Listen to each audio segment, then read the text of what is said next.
So, first off, thank you all for being here, for showing up for our community. There are a lot of us, but these things don't happen often for us. Like Zoila said previously, sometimes we're only tethered to this 1 month of Latin History Month, but we're alive all year round. So thank you so much for being here. So we are going to be discussing how everyone on the stage has reached whatever kind of influencer platform they are a part of. I'm going to start with a question for all of you. Loco, you can start and then we go down the line. But you've all created unique paths and highly competitive spaces. What was the defining moment when you realized you could succeed in being unapologetically yourself, and how did you take the leap of faith? Oh my God. Okay, so my journey started a very long time ago when I was pumping these streets. I actually used to come here a lot as well, so full circle moment.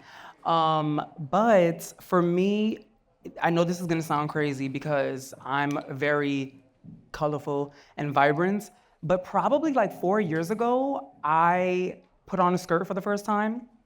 And I've always been gay, but I became even more gayer when I first put on this skirt. My friend said for a photo shoot, he was like, "You need to really step into like who you really are, and you know who.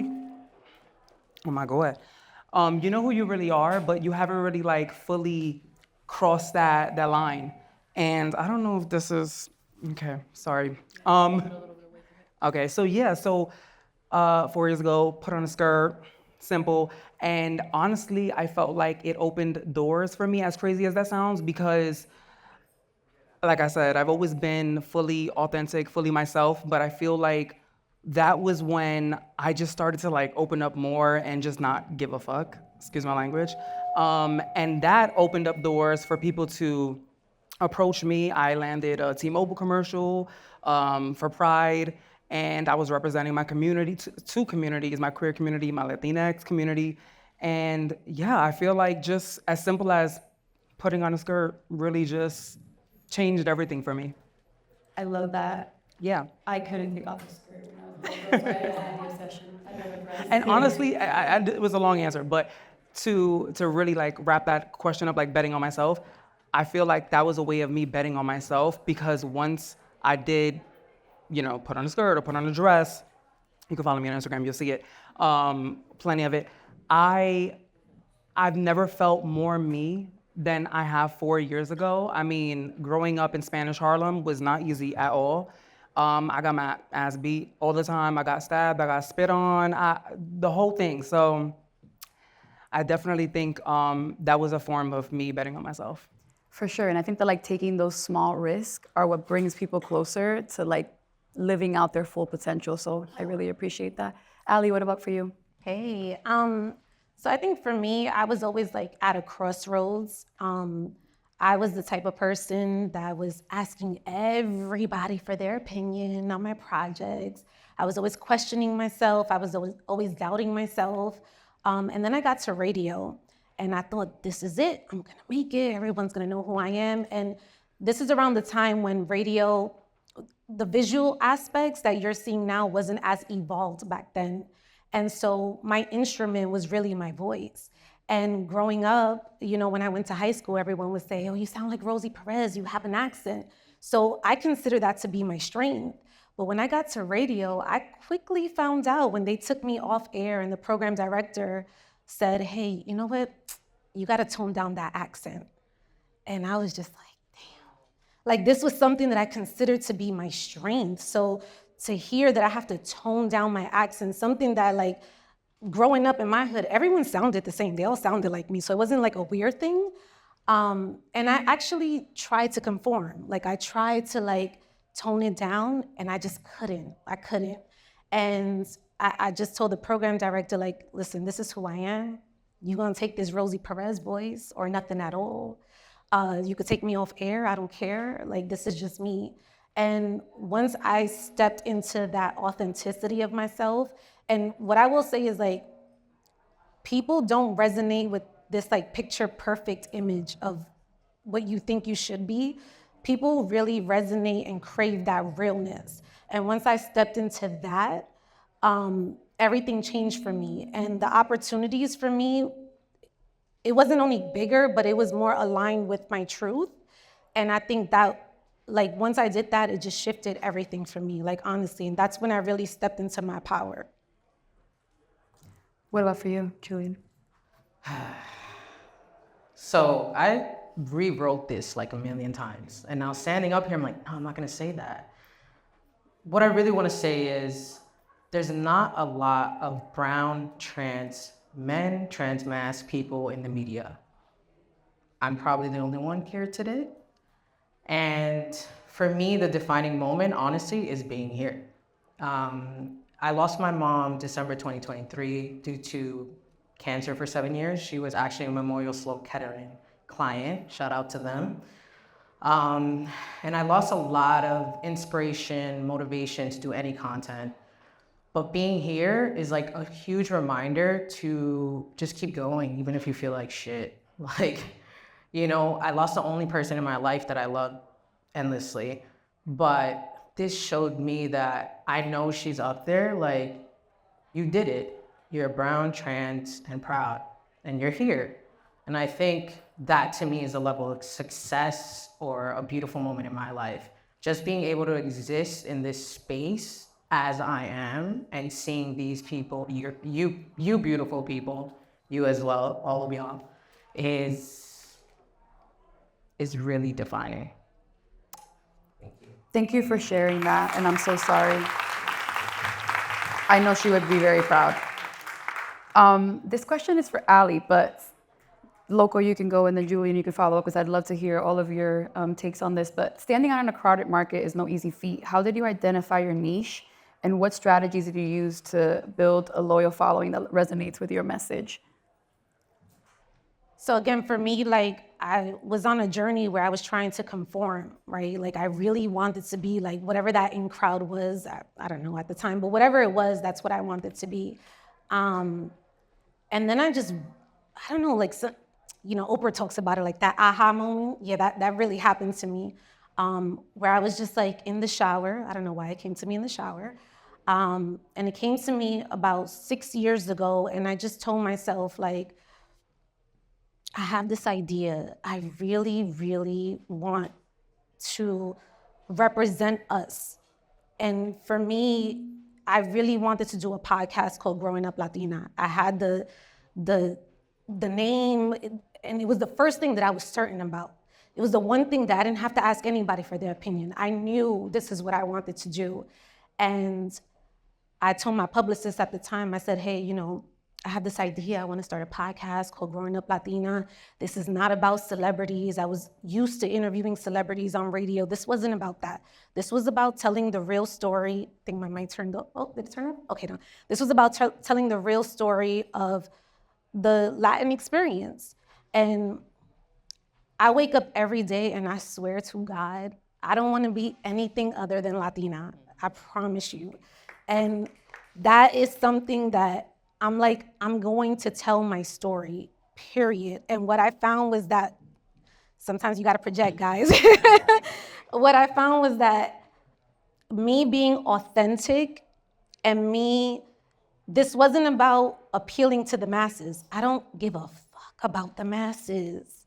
I just care about speaking to us, the real experience, what we were going through, me sharing my journey, you guys sharing your journey. To me, that's what fueled me. And for the first time, and I actually said it like recently in an episode, this is the first time in my entire life where I feel like God is using me. And when God uses you, yes, when God uses you, you don't ask questions. You just move. And this is the first time where I feel like I'm being of service to others. This is not about my story. And for the first time, I didn't feel like I was speaking for a community. I felt like I was speaking with the community. And that was the most important thing to me. So I'm okay with being niche. I feel like there's a lot of us. There's more than enough of us. Someone came up to me the other day and was like, you don't think you're gonna run out of stories, Latin stories to tell? I'm like, are you shitting me? There's a lot of us out there. And my main goal in life is to continue to tell our stories to the day I die. Thank you. Loco, what about for you? Hello? Well, thank you. So for me, so many different things, and there's so many things running through my mind right now. But for me, the first thing is realizing that you're not really competing with anybody but yourself. I know that sounds a cliche, people say it all the time. But I literally look in the mirror every day and I'm like, bitch, like nobody's touching you. Nobody's, like, and all the work that I do, because I grind my ass off. We're gonna be cursing like crazy today, y'all. But that was one thing. And then also realizing that my purpose was not about in anything that I do. It started off fun and it started off just me doing what I love to do. But my purpose is this room. My purpose is my communities. I push that a lot. A lot of people know I will talk your ears off about keeping a good, group of people around you, building that community. There's a lot of y'all in the audience. Thank you for coming today, by the way. And I start to ramble too, y'all. I start to ramble. But community is huge for me, and everything that I do, everything that I represent is for my Latinx community, my queer community. So I'm not that long. I mean, that answer was a little. I mean, that answer and question was a little long. Did I touch on? Okay, because I know we're a little short on time, so my mind is everywhere right now. We have enough time. Julian, I think that this question is actually really interesting for you because you already know that you are in a niche space because you're building it on your own. But what strategies do you apply to keep your audience engaged and grow that family? Honestly, I think I always talk about my mom, right? Because growing up Latino, or at the time Latina, right? Either or, growing up Latino. And I think it's just always important to just talk about my personal experience. And that's the way I move my content, which a lot of people are like, oh, but like, this is how this is how that is. But I'm like, but this is my experience. So you can't take away from my experience as being someone Colombian and trans. So that's why I do talk a lot about, my experiences with my mom, my experiences with friends. And I think that is the best way I can come out of a niche, but I fall guilty into it a lot and I'm gonna embrace it. So like, honestly, at this point, whatever puts me out there so someone can see and be inspired, I'm gonna do it and I'm gonna talk about it. And I'm not gonna stay silent and I'm gonna just keep pushing because as we know, which I'm not gonna say no names, there's people out there that think we're aliens eating cats and dogs, but let's not get into that. So I just keep pushing. That's pretty much. I love that because that's exactly what I'm about.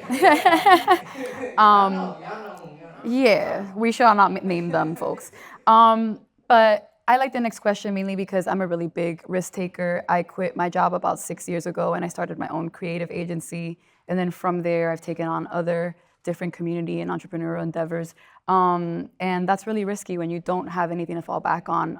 For me specifically, I don't have like family money or anything like that. So it's kind of, you have $100 to get by for the next 2-3 weeks. And that can cost you so many other things.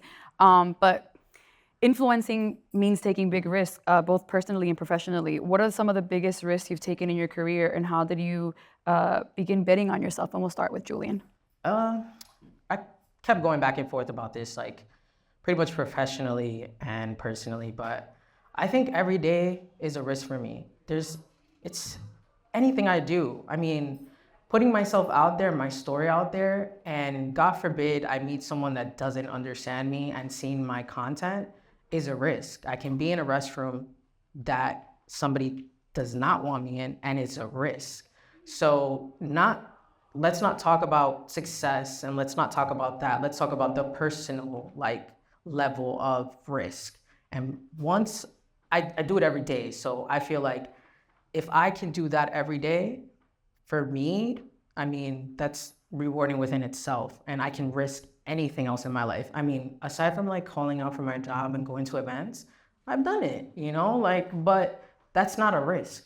That's me chasing my joy, my passion. What a risk is being out and proud and risking my own life. That's just, yeah. Julie. Okay. So I've taken many risks. I think in order to be an entrepreneur, you have to take risks. That's just the name of the game, right? Um, I'm not like, I wouldn't say like I would advise you guys to do this. I'm just saying my story. This is my personal story. The biggest risk that I took in kind of pursuing this podcast, because podcasting is expensive, guys, I depleted my 401k. Yeah. Me too. It's worth it. Yeah. Well, not for, don't do that. Don't do And that. and a lot of people ask me like, well, why'd you do it? Why'd you do it? And I'm like, yo, I'm not gonna fail. Like, I'm just not. Like, if I felt like I was gonna fail, I wouldn't have taken the risk. But I know that I'm not gonna fail. I know that I'm gonna make the money back. I know it's gonna work out for me. And when you have that knowing, that's when you go far. It was the biggest risk that I took. I would take that risk again and again. I do not regret it.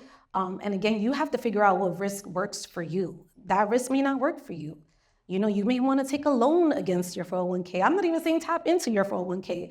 You may want to get 3, 4, 5 jobs to make that work for you. It's just what worked for me. And it's something that, again, when you believe in yourself, you can't expect people to put money into you if you can't put money into yourself. And that's what I did. That was my biggest risk. Thank you. What about for you, Loco? Well, about like that. Hello. Okay.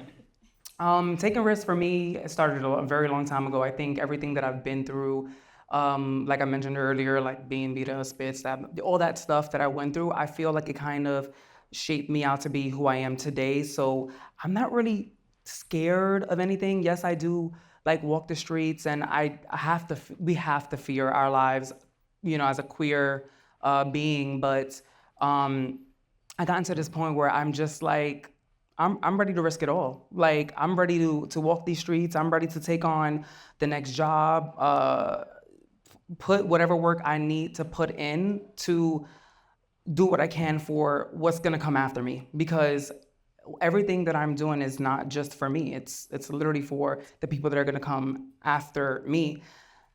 I started a long time ago in music, so if you know, you know. And I've been on a little bit of a break, and I've been on quite a break, because, like I mentioned, the whole skirt thing, like 4 years ago, it was like I was just existing. Yes, I was queer and I was out about who I was. I expressed myself through my music, hands down. But for me as an artist, I'm a completely different person now, and I'm gonna be a completely different artist, and I really want to showcase that. So for the thing about risk, I know this sounds crazy, but like I don't feel like I'm risking anything or feel like I'm in that place of like what you're saying, because I am just doing me. Like, I'm just living my life, and just no one can tell me shit. No one can tell me anything. I'm gonna do whatever I want to do, and that's what got me on this stage and everything that I'm doing. So risk, what is that? We don't know them. Period. But thank you all for those answers. I think that like a lot of what believing in yourself is risk. For me personally, starting off with the next question, which is about being a role model in the LGBTQ and Latino communities, and just finding that balance and responsibility of being a voice of underrepresented communities. The last time I was on this stage, I wore all woman brands. Today, I'm wearing a Dominican designer because of that, because I know if anyone is an opportunity to do the right thing, and that can mean so many different things. I took a risk and also just a gut instinct, and I co-founded a women's sneaker collective in 2019, because me and this girl that I had just met, basically, we had a dying urge to kind of share with each other, and we're like, there has to be other girls that feel this way, that want to like dress up and do these things and talk about shoes, whatever. That then trickled out to inspire the industry to lean in more into women in sneakers, especially women of color, Latin women. And now for the last 2 years, we have been brand ambassadors for Jordan brand, a part of the inaugural class and the second class. This sneaker that I'm wearing right now is designed by the 2023 class of women of the Jordan Collective. So that's just an example for me on just what that responsibility means or how you can uphold it. But being that we're all from the Latino or the LGBTQ communities, how do you balance that responsibility of being the voice for these folks? Loco, you can start. Oh my God, balancing the responsibility. I know my answers have been all over the place today, but to me, I mean, it is a responsibility, but I don't look at it that way. I just look at it as I'm just showing up authentic and just doing me and being me for my community to exist. So there's so many things going through my head. I want to say so much. What was it? So, it's about how you balance that responsibility with your platform. Sometimes it's about being equitable. Honestly, I guess just the way that I move and everything that I'm doing, I feel like it is opening doors for other people like myself to do them as well. Dress how you want, do music if you want, gay, trans, lesbian, everything in between. Just do it. Just go for it. I mean, I feel like I kind of took on all of the abuse and like the craziness that happened to me early on in my life for everybody else to kind of like sail through it smoothly a little bit. I mean, we're still going through some stuff in 2024, unfortunately, but yeah, I guess it's just me showing up, sitting on the stage, and just telling my story and betting on myself for people, to come right after me. For sure. Ali, what is that? What is that for you, being that you host one of the leading podcasts for like Latin women? And I think for me, like I always try to get the engagement of the community, right? Like for me, it's important for me to, again, as I said before, I was growing up asking people for their opinion, the people that didn't matter. When Zoila said it earlier, is that 10% that matters, right? Like the people that are actually servicing you, listening to your podcast, subscribing, liking, commenting, those are the people that I was talking to. So even when it comes to like my next guest, I'm always like, well, who do you guys want to see? Like, who do you want to hear from? Like, who do you want to see on the stage with me? Like, that matters to me more than anything. And I think that's my biggest responsibility. Like, my job is to the people. My service is to the people. It's not about me. And I think, again, like Loco said, like when you operate in true authenticity, you cannot go wrong, guys. Like you literally cannot go wrong. So as long as you're authentic and as long as you're true to yourself and you don't, like, stop asking permission to be yourself. Just own it. for sure. Julian, Yeah, y'all pretty much answered it for me, but I was gonna say the same thing. I was really gonna say there really isn't a balance because I'm both. So it's like if I move naturally the way I'm supposed to, that's pretty much me representing both. And it just comes very natural, just like it does to all of us, because this is who we are. So again, we're being unapologetically ourselves. So it's not a responsibility. It's literally us being part of the culture and forming more culture for the people that are coming up as well. And yeah, I mean, also, I like what you said was that, shouting out a lot of, like I do a lot like of reposts and I do shout out a lot of like Latinx, Latinas, Latinos, like especially clothing and like jewelry and things like that. Like if I see it, I like it. And especially if you are part of my community, I'm gonna post it. And I'm gonna make sure I'm gonna put you on any way I can, for sure. I also really like the genuine quality of your content, and I like that you sprinkle in real life things as you're getting dressed. I was watching some of it, and I really appreciate that. Listen, I'm a chatter when you got me right. Then I'm a chat. Like, let me tell you, those videos be like 25 minutes long. And I sit there and edit them, and I'm like, damn, I talk a lot. So sorry for my girlfriend, because she hears that all day, all night. I bet she's thankful for it. But I also think that it's important because there are young people on a similar journey to the one that you are, and they need some guidance, and sometimes they don't know where to find it. And so it's good that you have just an actual human experience to the content, and it's not just this like picture perfect thing. It's perfect. Yeah. But being a creator means putting yourself out there, often with vulnerability. What have been some of the most emotional moments for you that you've shared in your journey with the world, and how has your audience responded or helped you grow personally and professionally? Ali. Oof. So I'm always like kind of careful with how much I share, right? Like, and for me, it's not even about me. Like, I'll share whatever, it doesn't matter. I'm always thinking about what my family is gonna think.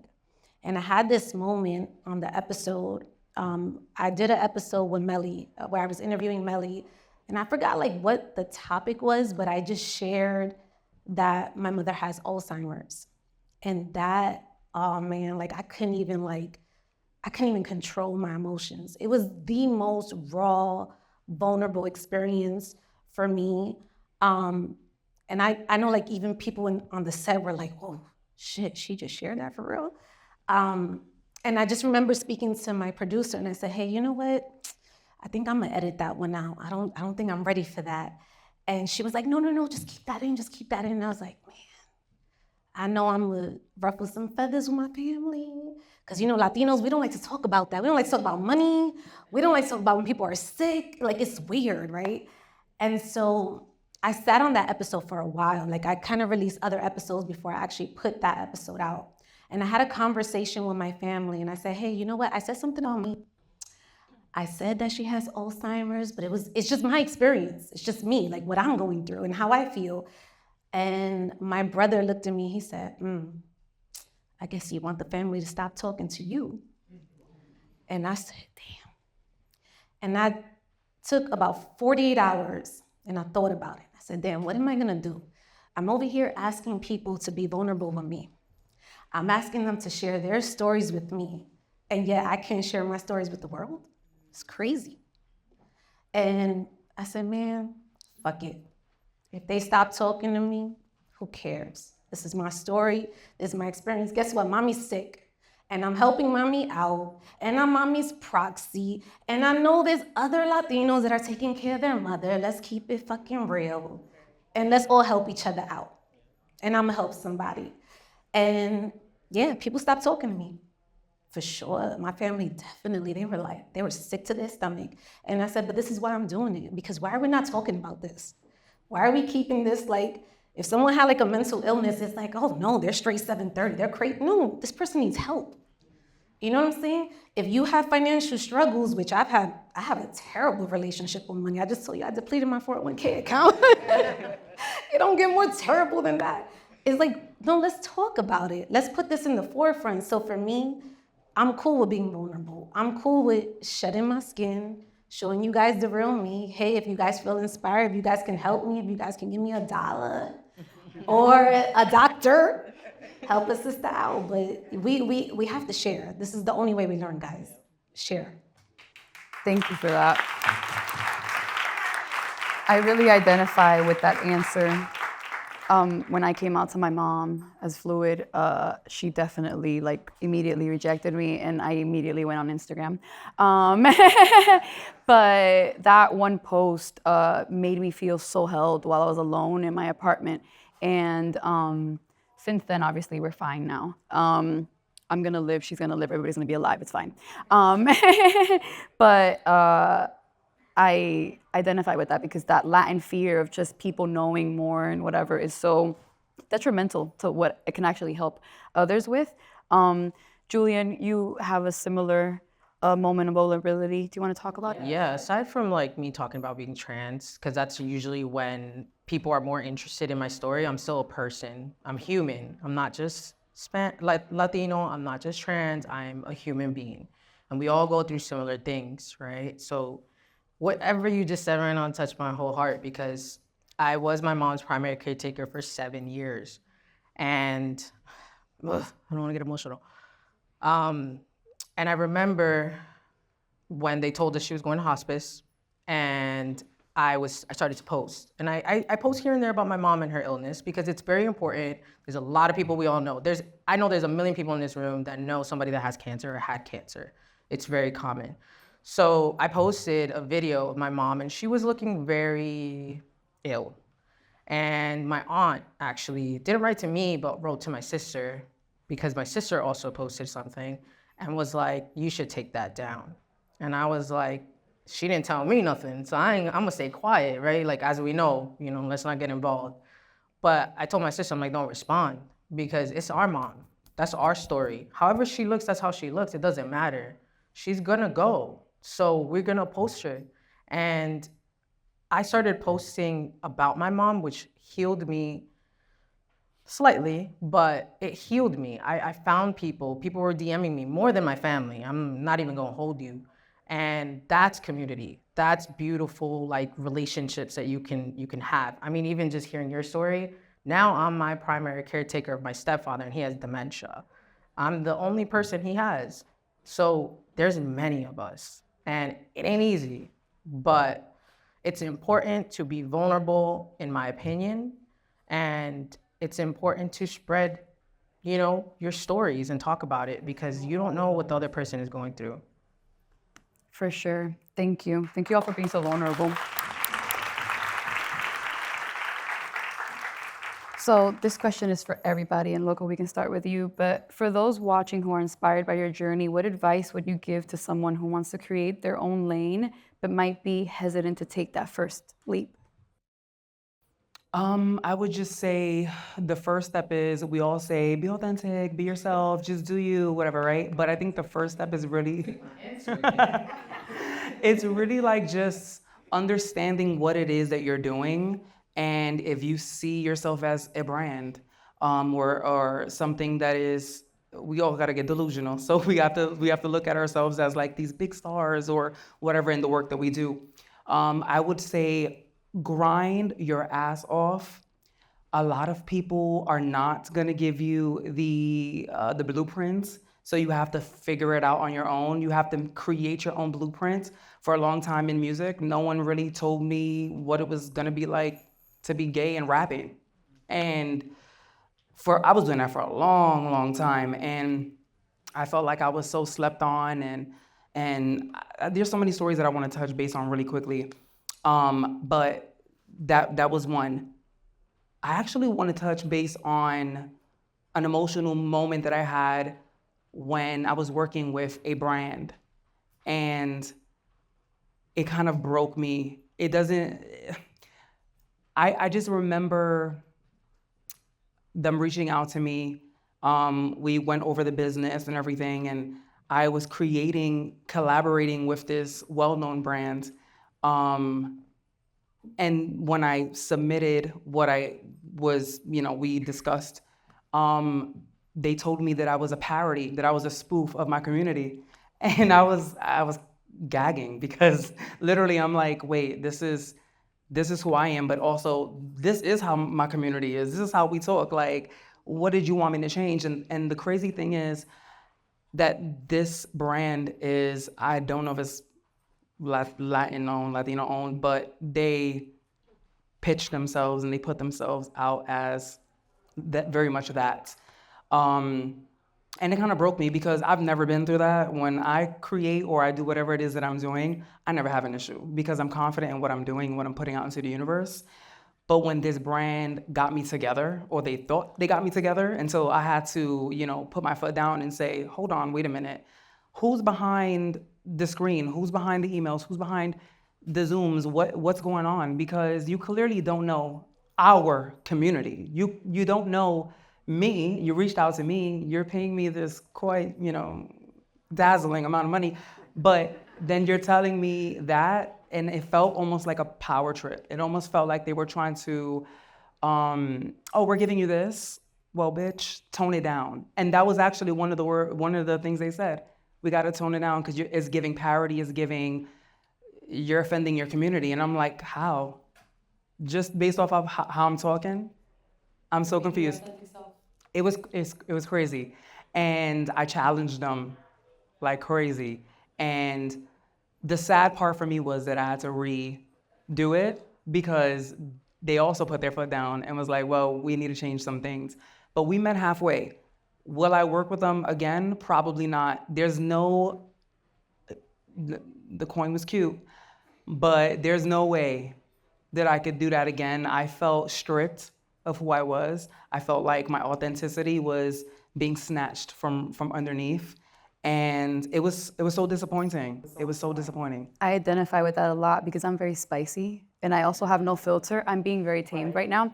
Um, and I'm often being told the exact same thing and I'm being truly myself. And so it's always very disheartening to have people that are not of my people tell me who I should be, which makes no sense. And Ali, I think that's a perfect leeway for you there.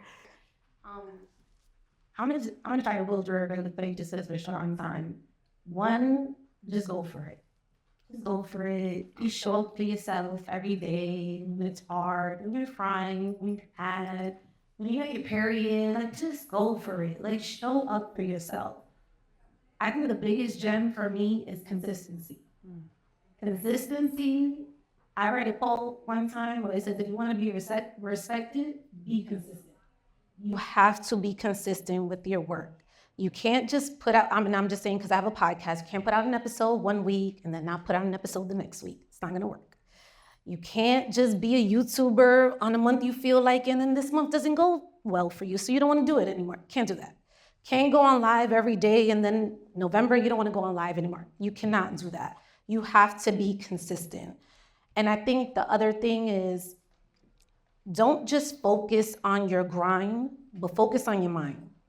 This is the biggest asset that you will ever have. If you are not mentally strong, forget about it. You have to, and I've experienced a lot of death this year. And the theme has always been the same. Oh, this person was hardworking. They juggled so many things. They cared about everybody else, but this wasn't strong. They let the industry get to them. You have to build this muscle up here. And I remember working out with a trainer and I was doing burpees, and burpees are the worst. I just hate burpees. And I was just like, man, I can't do it. He's like, no, Ali, your mind gives up before your body does. So if you can tell your mind that you got one more rep, you got one more rep in you. Find your one more rep. You got it. Thank you. Julian, what about for you? Any advice? I left that. That's crazy. So definitely resonate with all three of y'all. But the only difference I feel is one, balance, right? Because of the mind. And two, this is just speaking from my experience, don't apply too much pressure on yourself and chase your joy. If it brings you joy, not happiness, I learned that from my girlfriend's therapist, chase it. Shout out to my girlfriend again. Chase it, because happiness it's like very short term, but joy is longevity. So you chase that. If it doesn't bring you joy anymore, that's okay. Doesn't mean you failed. Failure only means if you don't try. But if you tried it, you didn't like it, you pursued it. I've been doing this for 4 years. Y'all just met me. Like, these people on this stage, I'm never gonna compare myself to them, but I'm looking up to them. They inspired me today. So it's gonna it made me realize that because I chase my joy, I'm here with them. And now I met them. I mean, I've been following him for a while, but I met them. And that's a beautiful thing because I chased my joy. No matter what sadness I'm going through, no matter what grief, every time I post, I'm chasing my joy. So just chase. Thank you. Thank you all so much. We are running short on time. So if there's 1 or 2 questions from the audience, we'll take that. And yes, Soila? No, I have a question that it's not necessarily for me, but I have a feeling, oh my God, and help that not good. And it's for both maybe also 3 of you. But can you tell the audience, maybe you covered this already, but like, how do you guys have people that manage you or like are? No, we haven't. That's a great question. And if you do or you don't, can you explain why, how it works, how you find them, and if you've chosen to keep the have management or not? Briefly. I think it's a very important conversation. That's a great question. Thank you. Child. It's been a journey with me, and I've never had a manager. Till this day, I don't have management. For me, it was like stepping in a room, fat, queer, Latino, all of those things was an automatic like, we're good, pass. And sometimes I'm like, how am I even doing this? Like, how am I able to manage? I was outside talking about this earlier. Like, it's becoming overwhelming. It becomes very overwhelming. For me personally, and I thank God every day, the opportunities that come to me, that was the answer. They just come to me. And it's because I put in the work. I want to do everything that I want to do. So I'm going to put it out there into the universe and it's going to be met. And if it's meant for me, it's meant for me. So I can't speak on behalf of like the whole, what it's like to have a manager. I wish. And hopefully, this week. But like I talked about, like grinding your ass off, like just putting out into the universe whatever it is that you want back. Growing up, I wasn't able to afford acting. I wasn't able to get into music or anything like that. So I just bought my equipment, bought my cameras, my mics, everything, and just invested in myself. And I just curate everything myself because I know firsthand what I want my brand or what I want to be, I guess, seen as. And now I'm rambling. I'm sorry, y'all, but I'll hand it over. I think, yeah, no, clap it up for Loco. Come on, clap it up for Loco, for sure. Again, back to the work produces work, right? Like, how do you want someone to manage you if you're not putting out the work? You actually have to put out the work so that they can see you. Shout out to my manager, Nikki. She's in the building. I'm gonna shout out my team real quick. Maria, she's also in the building. Young Ash is also in the building. My team is tiny but mighty. And these are people that fuel me. They believe in me. For me and Nikki, like, we found each other. Like, it was very strange. It wasn't like I was searching or it was like she was like, hey, so, and I'm like, yeah, that makes sense. Yeah, you should be my manager. I kind of need a buffer. And so she's positivity for me. She calms me down. This industry could get crazy. There's a lot of voices that you're listening to.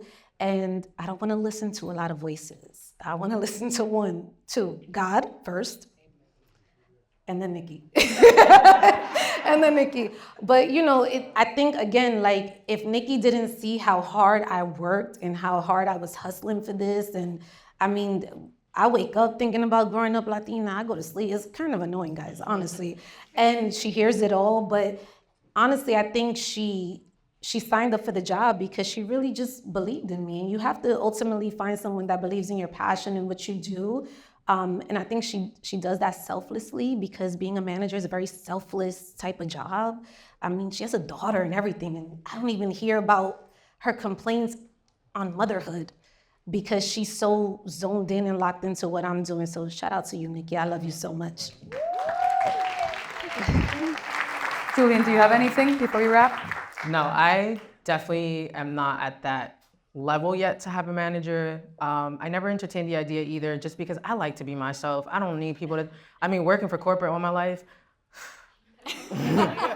I don't need another manager. I'll figure it out. I'll hustle my way, I'll not hustle, and if I ever do, I would like it to be like this relationship right here, because that's the only way authentic people are gonna eat. So, nah, I don't.